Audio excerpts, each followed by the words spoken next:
누가복음 6장을 읽었습니다. 누가복음 6장은 이제 지금까지 하나님 예수님에게 나타난 그 능력의 역사가 아주 강하게 역사되는 중에 예수님은 이제 예수님의 일을 위해 예수님의 나라를 위해서 일할 수 있는 일꾼을 뽑게 되고 그리고 예수님이 세우실 그 나라의 율령을 발표하고 있는 그러한 장이라고 할 수가 있습니다. 자, 안식일에 예수께서 멸바사를 지나가는데 제자들이 이삭을 잘라서 손으로 비벼 먹었어요. 바리새인들이 이걸 보고서 어떻게 안식일에 하지 못할 일을 하냐 하고 얘기했어요. 이 안식일에는 뭐 어떤 일도 하면 안 되는 거거든요. 근데 지금 제자들은 이삭을 잘라서 비벼가지고 그걸 먹었으니까 그러니까 이건 일이란 말이에요. 왜 일을 했냐 이거죠. 그래서 따지는 것이죠. 예수님께서 다윗이 자기와 함께한 자들이 시장할 때에 한 일을 잊지 못하였느냐. 하나님 전에 들어가서 다만 제사장 위에는 먹어서는 안 되는 진설병을 먹고 함께한 자들에게도 주지 아니했느냐. 이러면서 인자는 안식일의 주인이라고 하셨어요. 자, 여기에서 놀라운 일을 보게 되는데 제자들이 이 이삭을 잘라서 먹었단 말이에요. 일을 했어요. 안식일을 범했어요. 근데 이 사람들은 지금 배가 고픈 거예요. 배가 고팠기 때문에 그걸 먹었다. 이것이 왜 죄가 되느냐라고 주님께서 꾸짖으시는 장면인데 자, 봐라. 다윗이 쫓겨다닐 때에 자기와 함께한 자들이 배가 고파가지고 그들이 굶주리고 있을 때에 제사장 외에는 먹어서는 안 되는 성소 안에 진설에는 진설병이 있어요. 이것을 이제 일주일 만에 꺼내다가 제사장이 먹어야 되는데 제사장만 먹는 이 먹어야 할 이 진설병을 다윗과 자기와 함께한 자들이 나눠줬단 말이에요. 이 사건은 정말 먹어서는 안 되는 것을 먹었거든요. 거룩한 것을 이 제사장만 먹어야 되는데 그러면서 신앙했기 때문에 이게 더 중요한 거지 그런 법이 규례가 중요한 게 아니다라고 하는 것을 얘기하는 것이죠. 그래서 하나님은 사람의 생명 그리고 사람의 공부함을 사람을 먼저 생각하는 것이지 그런 것들이 먼저 있는 게 아니라 안식일에 내가 주인이다. 예수님은 안식일의 주인이시니까요. 예수님은 안식일을 창조하신 분이시니까 내가 그렇게 한다. 내가 긍휼을 원하는 것이지 어떤 제도, 법도 이걸 원하는 건 아니다는 거예요. 안식일을 준 이유가 뭐예요? 인간에게 쉼을 주고 인생을 편안하게 하고 건강하게 하고 모든 걸 풀게 할 수 있게 하기 위한 그러한 하나님의 사랑의 역사의 열매잖아요. 근데 이걸 가지고 법으로 만들어서 하는 옥죄고 억압하고 하면 이게 안 된다라고 하는 것을 말씀해 주고 있는 것이죠. 여기서 우리 예수님은 안식일의 주인이 되시고 모든 안식이심을 말씀해 주고 있습니다. 예수님 자신이 곧 안식이신 것입니다. 자, 예수님께서 이제 그와 비슷한 얘기로 또 한 가지 회당에서 이제 가르치게 됐단 말이에요. 그때 거기에 오른손 마른 사람이 있었어요.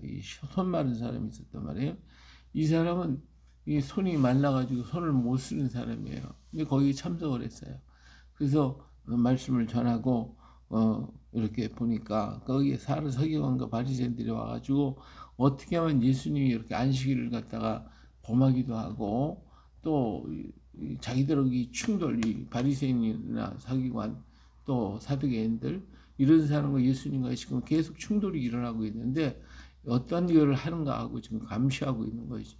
그때 예수님께서 그들을 아시고 하시는 얘기가 그 사람을 보고 일어나라. 자, 안식일에 병 고치면 안 되죠. 일하는 것이니까. 그들에게 얘기한 거예요. 안식일에 내가 선한 일을 하는 것과 악한 일을 하는 것, 생명을 구하는 것과 죽이는 것 어떻게 옳으냐? 이런 대답을 물어보셔. 그러면서 사람들 한번 쫙 돌아보셔. 그랬더니 아무도 대답을 못하는 거예요. 그때 예수님 그 사람에게 손을 내밀어라. 그러니까 이 오른손을 있던 사람이 마른 사람 손을 내밀자마자 손이 회복이 탁 됐단 말이에요. 자, 이들이 이게 기가 막힌 거죠. 자, 자기들이 할 말이 없어요. 말은 없는데 분명히 자기들 앞에서 분명히 명확하게 안식일을 범하고 있거든요. 자기가 충돌을 갖는 것을 알고 있어요. 근데 자기들은 거기에 대해 대답할 말이 없는 거예요. 그러니까 화만 잔뜩 나는 거죠. 저것이 법을 갖다 어기고 안식일을 어기고 자기 멋대로 하는구나.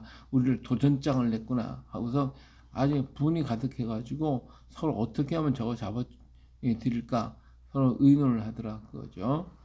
자, 예수님은 나가셔서 기도하시고 그리고 12제자들을 선택을 하셨습니다. 그래서 그들과 함께 앞으로 해야 할 일, 예수님의 나라를 이루어야 할 일꾼들을 12를 택하시고 그 다음에 20절 이하에 보니까 이것이 산상수훈, 바로 마태복음의 5장, 6장, 7장에 있는 말씀, 이 말씀을 누가복음에서는 이 6장에서 지금 함축해서 이렇게 말씀을 해주시는 것을 볼 수가 있습니다. 전부 다 이렇게 5장, 6장, 7장은 예수님이 선포하신 예수님 나라의 율령인데 이것을 한 장으로 이렇게 딱 묶어가지고 지금 누가는 말하고 있습니다.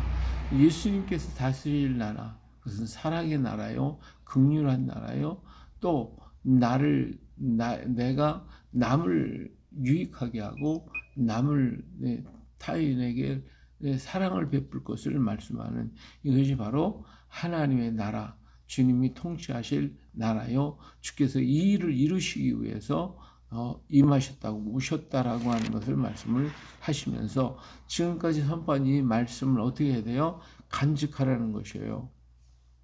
그래서 그 사람은 뭐가 같으냐? 집을 짓되 깊이 파고 주초를 반석 위에 놓은 사람과 같으니 큰 물이나 탕류가 그 집에 부딪히되 잘 지었기 때문에 능히 요동하지 못할 것이라 라고 하는 말씀을 하는 거죠. 그러니까 듣고 행하는 자가 되라는 거예요. 지금까지 내가 너희들에게 얘기한 이 모든 것, 내가 지금 전할 수 있는 이 나라, 내가 세워가기를 원하는 이 나라를 너는 든든하게 세우라. 주처에 굳게 서서 흔들림이 없게 하라. 그렇지 않고 주처를 세우지 않고 하면 바람이 불고 비가 창소가 내리면 그러면 무너질 수밖에 없다. 그러니까 든든하게 하라. 어떠한 어려움이 있다, 무슨 일이 있더라도 내가 전한 이 말을 이 나라가 이루어지기를 내 마음에 간직하고 그 일을 이루기 위해서 힘을 쓰라고 말씀하고 계시는 것입니다. 그래서 예수님이 선포하신 그 나라의 제일 중요한 게 뭐예요? 내 마음이죠. 내 중심이 어떠냐? 가난한 자는 복이 나니 하나님의 나라가 이루어진다. 내가 가난한 자가 되어야 된다라고 하는 것을 말씀해 주고 있습니다. 그뿐만 아니라 원수까지 사랑하고 그 다음에 남을 흉보기 먼저 내 속에 내 눈에 들보부터 빼내라고 하는 것입니다. 그리고 좋은 열매 맺는 자가 되고 쌓은 악에서 악한 것은 쌓은 산에서 선한 것을 내고 쌓은 악에서 악을 낸다라고 하는 것을 분명하게 말씀해 주고 있습니다. 그래서 하나님의 나라는 이러한 하나님의 말씀을 선포하는 하나님의 나라를 이루는 자가 될 것임을 말씀하시면서 나더러 주여 주여 하는 자마다 다 하늘나라에 갈 수 있는 게 아니라는 것이요. 내 말을 듣고 행하는 자가 곧 예수님의 나라를 이루는 자가 될 것이라고 하는 것을 말씀해 주고 있습니다. 그래, 우리 예수님께서 이 땅에 오신 것은 예수님의 나라를 선포하고 그 나라를 세울 수 있는 일꾼들을 세우시는 것을 볼 수가 있습니다. 오늘도 주께서 세우신 그 나라의 율령을 우리 마음에 간직하고 그 율령을 지켜나가려고 하는 이것이 우리가 또 해야 할 일이고 또 이 일을 위해서 우리가 주님께서 12제자를 뽑아서 세우시는 것처럼 오늘 우리가 주를 위해서 일하는 자가 되어야 할 것입니다. 이 일에 뽑힌 자가 됐다면 더 이상 큰 축복이 없죠. 우리는 그 일을 위해 쓰임받는 자가 되기를 위해서 또 힘써서 일하는 우리가 되어야 할 줄로 믿습니다. 오늘도 주의 이름으로 이 말씀을 가지고 주의 나라를 세워가는 우리 모두가 되시기를 예수님의 이름으로 축복합니다. 할렐루야.